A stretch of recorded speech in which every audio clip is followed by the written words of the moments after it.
From Nine on Your Side Sports, Cincinnati's longest-running sports talk show on television. This is Sports of All Sorts with Reggie Wilson. What up? Welcome to Sports of All Sorts. The Bengals season ended weeks ago, but the team is still on the minds of just about everyone in the city. 3 words: Joe Burrow mania. Fans want the LSU quarterback bad. People are putting his name on the back of Bengals jerseys. Jeff Ruby even named a steak after him already. And today, ESPN's Adam Schefter reported that the team has no plans to trade that top pick, which adds to the mania. Joining me to talk tonight about the Burrow hype in the Queen City is ESPN Bengals reporter Ben Baby. Ben, how you doing? Hey, I'm always great. How are you doing, Reggie? I'm good. All right, so this is your first year here in Cincinnati. Have you seen anything quite like the hype that's been put around Joe already? You know, it's almost like you have a perfect storm of factors that are going into this Joe Burrow hype. Number one, you know, this team needs a quarterback, you know, and then you've got a guy like Joe Burrow who's from Ohio, had an amazing year, put out and showed out for southeastern Ohio, won the Heisman. And you have a franchise that is just yearning to be good, yearning to be relevant. You're talking about a franchise that hasn't won a playoff game since 1991, has really struggled to make anything of note happen over the last handful of years. You thought that maybe it would have happened in that last window with Andy Dalton, A.J. Green in the teens. But now you have a guy with Joe Burrow who could really set this whole thing off and really revitalize his fan base. And I think that's why you're seeing so much hype right now. And it just kind of built up over the year as the season just kind of crept along. So after his 6th touchdown performance in the national championship, Coach Taylor said, quote, "It was impressive. There's no doubt. I'd like to make sure we're a little more thorough on our film evaluation with a lot of guys before we start making statements on players." So that's some good coach speak right there from Coach Taylor. What sense do you feel getting to Burrow from Coach Taylor? You know, we've been trying to goad Zach Taylor into some Joe Burrow comments throughout the year, and you know, and he's been pretty upfront and honest, and he said, you know, during the season I really don't watch a lot of tape. We have plenty of time between when our season ends and when we have to make that first pick to go out and evaluate quarterbacks. Obviously, they would have hoped that Joe Burrow would have went down to Alabama for the Senior Bowl. For sure. So you would have got to spend some extra time with Joe, get to know maybe your potential quarterback a little bit better. But, you know, you're not going to have that, but there's still plenty of time. And, you know, as we get into the evaluation process, I would expect Zach Taylor to maybe give a little more details about what you want to see out of Joe. But based on what he and his offensive coordinator, Brian Callahan, have said, you can kind of see what they're looking for in a quarterback. And then as you go over these next few months, you can see if Joe fits the profile of what they're looking for. A little too early to tell, maybe. So Burrow decided to skip the Senior Bowl, as you said. Does that matter much in this decision-making process, do you think? I don't really know if it makes I don't think the Bengals are going to go, oh, Joe Burrow didn't come to the Senior Bowl, we can't take him. I just don't think that's going to go over well in town. And to be honest, you're going to have enough time to get to know what he's about. Yeah. You know, I think, you know, it makes Joe Burrow just got off the national championship game on Monday. Yeah. I don't blame him for saying, you know what, I want to take a break. You know, I've been going at this since fall camp started in July, which is really not fall camp. It's, you know, in the dead of summer. That's it. So, you know, I think I'd be perfectly fine if I was a general manager or a head coach saying, all right, you know, let's let him take a breather. You know, he said he's going to go celebrate for a little bit, and he's going to go out in California, going to work for a little while, and then you're going to get your hands on him playing. You're going to bring him in for visits. You're going to get to see him and talk to him at the combine, and you're going to get some. And you have a season's worth of tape. I don't think going to the Senior Bowl and talking to the coaches is going to be make or break for Joe Burrow, which is why, you know, it really didn't make a whole lot of sense for him to go anyways. So right now, I think they're going to spend a lot of time evaluating Justin Herbert, which I think would be a probably fallback option. Yeah. And they've been very high on him. James Crepea, who covers the Oregon Ducks, a buddy of mine, he said he saw Duke Tobin out at a game earlier this year. So obviously they're interested in what Justin Herbert looks like. And I don't think there's anything wrong with seeing what Herbert could bring to the table if something were to happen with Burrow. Because like everyone knows, there's a lot that can happen between now and when they turn the pick in for the number 1 draft. For sure, but they're doing their due diligence on Herbert. But I think if they take him with that first overall pick, fans might riot in this town. I don't think might. I don't think it's a might. I think they will riot, and I think everyone is aware of what would happen. You know, everyone is going crazy anytime you mention anybody but Burrow. Yeah. But you know, you have to. If you have the number 1 pick, people have to understand if something does happen, you don't know what that might be, but you have to be prepared. You can't be sitting there unprepared if something were to happen to Joe Burrow, say a freak accident or who knows what. This is the number one pick you're talking about. You've got to do all your homework. It's one of the top assets in all of American sports, the number one pick in the NFL draft, because it could be franchise changing. So you can't fault the Bengals for saying, okay, we need to make sure we flesh out all our options in case something does happen. But I still think, the fact that you've seen all the comments that have come out of the front office. Right now, I think odds are that Joe Burrow would be the favorite to get the number one pick. All right, so at LSU, Joe threw a lot of passes where he kind of relied on guys to beat one-on-ones. And Coach Taylor was pretty critical of the Bengals this season, in specific the receiver core, their ability to beat those one-on-ones. Because Joe is a guy that kind of throws it up and allows his guys outside to make plays, how do you think he fits into this offense? When you look at some of the numbers, Joe Burrow's a fascinating player because he at the beginning of the season, a lot of people didn't even have him as a first-round pick. A lot of people thought him as a mid-round guy, and he kind of played his way into that. And you go look at the numbers. He was the best quarterback against Power 5 opponents, against pressure, according to ESPN Stats and Info. He had a 96.1 QBR out of 100 in the fourth quarter. He was the top quarterback in QBR across all Power 5 quarterbacks against it. And, he was 6th against the blitz, 7th against red zone. I mean, you go look at all the numbers and you go, okay. He was doing it. It wasn't just, Joe was taking advantage. And when you have Jamar Chase and Justin Jefferson, Thaddeus Moss, those kind of weapons, you can throw it up and the windows in college football are more wide open. Exactly. But when you go in, when Joe needs to make plays, and I mean, even in the national championship game, you saw he put balls, it wasn't even just the balls down the sideline like we're seeing here. It was the balls that are coming out of the backfield where you got to put just the right touch for your running back and go out and make plays. Maybe put it in the right spot so your tight end can make sure he secures a completion. It wasn't just the fancy throws that Joe Burrow did well. And I think if you're looking at how his game could translate, that's the biggest thing, his ball placement, his accuracy. And even though he doesn't have the best arm, I think his ability to get the ball out on time is the biggest thing that's going in his favor. So there's a lot of things that look like they can translate well to the next level. For sure. I know earlier in the season, I was just like, I don't know, maybe his arm's not strong enough, maybe, But I think as the games went on this season, he sold me and he sold everybody else in this town. So the hype is going to continue to go until April. Ben, I appreciate you taking some time with me tonight. And come back anytime. We'll talk some more Joe Burrow. Right, anytime you want to have him.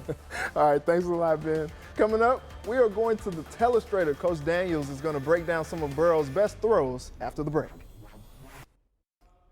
Time to coach him up. Joining me tonight is Princeton head football coach Mike Daniels to break down some of Joe Burrow's memorable plays from the national championship win. Coach, what's up? How you doing? Doing wonderful. How you doing? I'm good.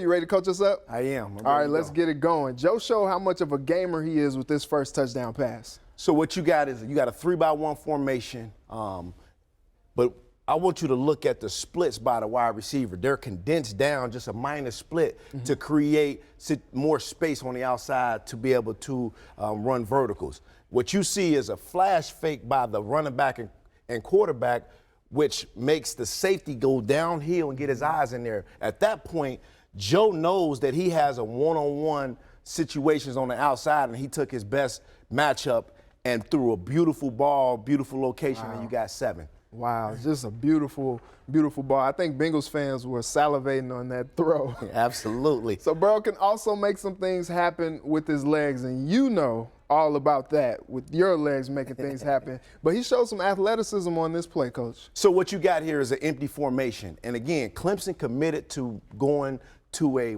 man-to-man situation. Now, what they tried to do was have this guy play both situations and play 2 jobs. And what they tried to do was get him over top of these 2 receivers, but also be the guy to keep the eyes on the quarterback. And so what you see Joe do is a great job of freezing him just long enough on 3rd down to get into the end zone. It was a design run, but they did a great job of understanding that that guy was going to play 2 jobs. He flash faked him, and then he went in and scored a touchdown. And got the safety on his heels a little bit. So a lot of deep throws are 50-50 passes from Joe Burrow that he's just relying on his man to beat his DB one-on-one. And in Zach Taylor's offense, that's exactly what he tries to do. So how does this translate to the NFL? Well, the 2 things that come to mind is release by the wide receiver, and also ball location by the quarterback. And so on this play, you see that the guy, in talking about the wide receiver to the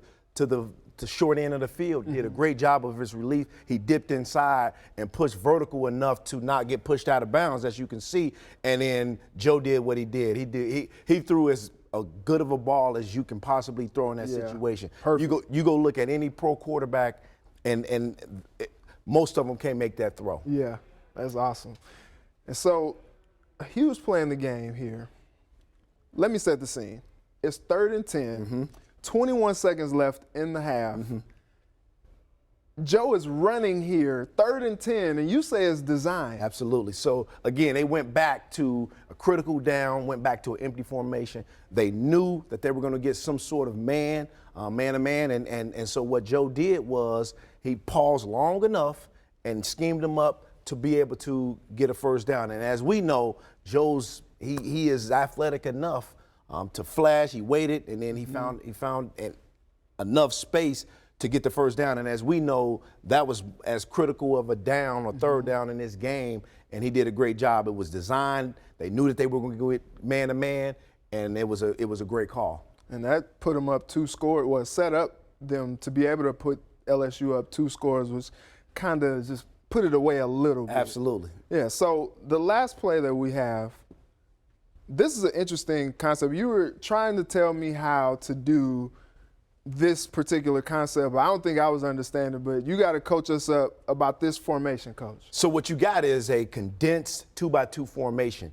We call it flex. And what you're trying to do to the defense is condense them, which once you're able to condense the defense, now you're able to create space, and it's a race for space. And so what they did is when you get this play, which is called blade, what you're trying to do is to determine if it's man or zone. If it's zone, what you'll do is you'll get the receiver trying to play basketball and find his way. Yeah. If it's man-to-man, then this guy is going to do a great job of pushing vertical to set a pick on the inside safety. And you see he did a phenomenal job talking about the wide receiver of pushing vertical and creating a pick. And the guy was wide open, and actually Joe was a little late on this because he could have gave the ball and delivered it to Moss, and the guy could have walked in, but he was a little bit late. But what he did is also made a great ball and threw a great ball as far as the location. If you watch it, he threw it to his high shoulder, which allowed him to turn and get vertical without any wasted moment. For sure, it can't make that type of throw in the NFL, though, because it might get taken back to the house for a pick six. So just probably a little bit working on some timing on that. But all of this, I feel like I'm smarter because you helped coach us up on that one. Joe Burrow couldn't bring any more excitement to this Bengals fan base, and you just show why they have reason to be excited. He is a phenomenal talent. He's great for our region and great for Cincinnati. He's gonna create a lot of excitement here in Cincinnati, and shoot, I'm excited for him. I heard that. I'm excited too. Coach, I appreciate you taking the time. Come back anytime to coach us up. Thank you. I appreciate it. All right, coming up, we're talking hoops, and we'll check in with the Ohio Kings after the break. Welcome back. The Ohio Kings are 3-3 in their inaugural season. Joining me to talk about this season is head coach Lannis Timmons and player development coach Sherwin Anderson. Fellas, how you guys doing tonight? Doing good. Fantastic. Good. All right, so it's been a little bit more than a month now. You all have kind of got a chance to digest the season. You know, how are you feeling your way around so far? I feel pretty good about it. I mean, everybody want to win. Right. Excuse me, but we ain't lost, 2 in a row. But that's how it goes. I mean, we lost to some of the best teams in the conference we play in. One of them ranked 6th, and Pittsburgh, and then Indianapolis, they ranked 7th, and they got some good players. Yeah. You see why they rank where they are. So, it's a learning process for us as well. And now that you've kind of got some games under your belt, 3-3 now, do you feel like you kind of got a way of the league now, and got a feel for the team and how games are played in the league? Yeah, I have, especially the last game against Indianapolis. That you can tell that they are a veteran team. These guys, they come down, they take advantage of mismatches. We had the smaller guards, and they were coming down, posting our guards up, throwing the ball in the post to them. and we had a hard time guarding them. And plus the other guys, I mean, you can just tell that they used to playing together too. And we just picked up about, 6 guys? 6 brand new players. Wow. 6 brand new players. Didn't even get a chance to practice. Yeah, and we didn't. Yeah, we only had a chance to practice with them one time. And you can tell, but you know, as time goes on, you get a chance to develop that chemistry together. You know, and so that'll make things a lot more. I ain't gonna say easier, but it'll make it better for us. You know. Yeah, and so now, you know, like you said, you guys got 6 more players. I'm sure that's kind of difficult to manage, but, you know, drop 1 to Indiana last night, drop 2 in a row. What's your message to the team after, you know, going on this short but losing streak nevertheless?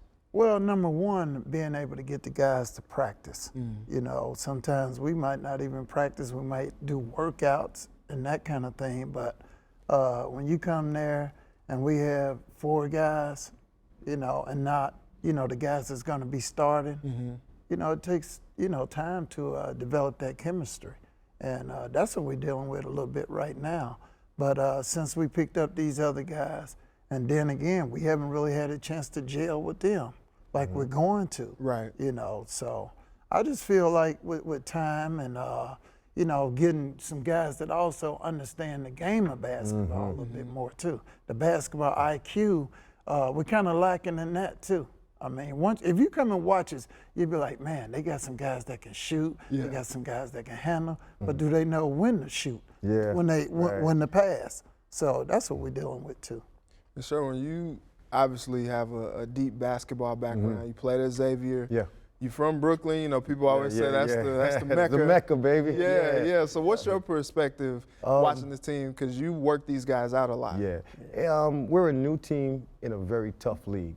You know, we have to build our philosophy. We have to get our chemistry going. You know, anytime you're coming into a new organization, there's a lot of details to making this thing work, and we're still trying to find our way with that. You know, there's 3 parts to a season. There's the beginning, middle, and end, and our goal is to get to the end. You know, so right now we're climbing into the middle of our season. We have a young team, we have a good team, but now, like Coach said, we got to get that chemistry. We got to get that gel now. So it's coming. You know, we're not in a rush for this. It's going to take time to build it and grow it. Yeah. So what type of reaction and response have you all been getting from the community as far as support for the team?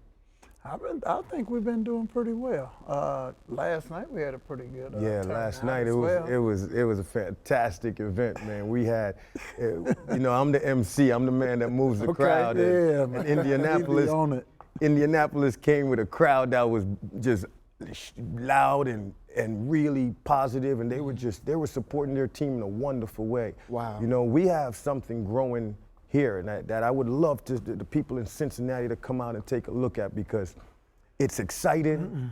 Every minute of the game, something is going on. We got the drums, we got the kids playing the drums, we got the DJ, we got an acrobat called Dewan Davis, the Flying Panther. You gotta come out and check this guy out. So this is not no average basketball game. There's even rules that are different from a normal game.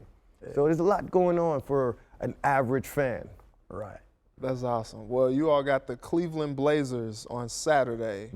Greg, you got any chance to like scout them much, or what are you expecting from them? I've had the opportunity to watch them on film, and man, they gonna be a handful. They are. But like all the teams. what do you say? Like all the teams. Like all the teams. I mean, but these guys, they've been together too. That's another thing. Like Sherwin was saying earlier, this is our first year. Yeah. So you know, as time goes on, you know, guys understand what their role are too, and that makes a big difference too.